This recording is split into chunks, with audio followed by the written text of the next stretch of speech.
France Bleu Soir.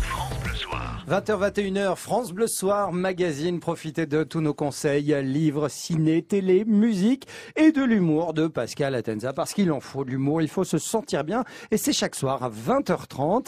Et c'est une première, l'interview de la ministre des Transports, Elisabeth Borne, par le journal Les Échos, n'a pas été publiée. Bien parce qu'elle a été trop réécrite par les services du Premier ministre. Exactement, incroyable. Alors je sais pas ce qu'elle a dit dans cette interview, mais apparemment ça n'a pas plu à Édouard Philippe, qui l'a complètement réécrite. Ils ont réécrit toutes ses réponses. C'est donc une première parce que d'habitude avec Laurent Delahousse, ils réécrivent que les questions. Vous voyez, donc ça évolue quand même. Donc là, tout a été réécrit un peu comme si Elisabeth Borne n'existait pas. Or, c'est bien connu, Elisabeth Born to be your life. Oui. En revanche, le journal Les Échos, pourtant du côté de Macron, ils se sont rebellés. Ils n'ont pas publié l'interview parce que eux, ils sont comme ça, ils se laissent pas intimider. Aux Échos, ils sont born to be wild. J'en ai plus d'autres.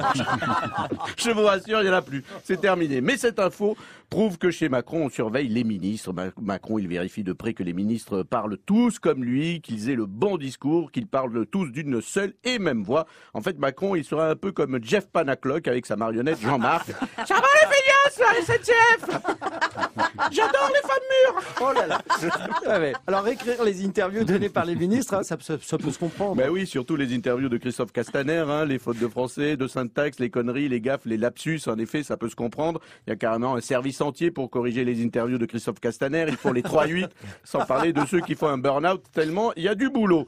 Mais Elisabeth Borne, non, elle a fait de grandes écoles. Elle a même travaillé à la direction de la SNCF. Donc les fautes d'orthographe, elle sait ce que c'est, elle connaît, elle en a vu, surtout quand elle lisait les tracts de la CGT.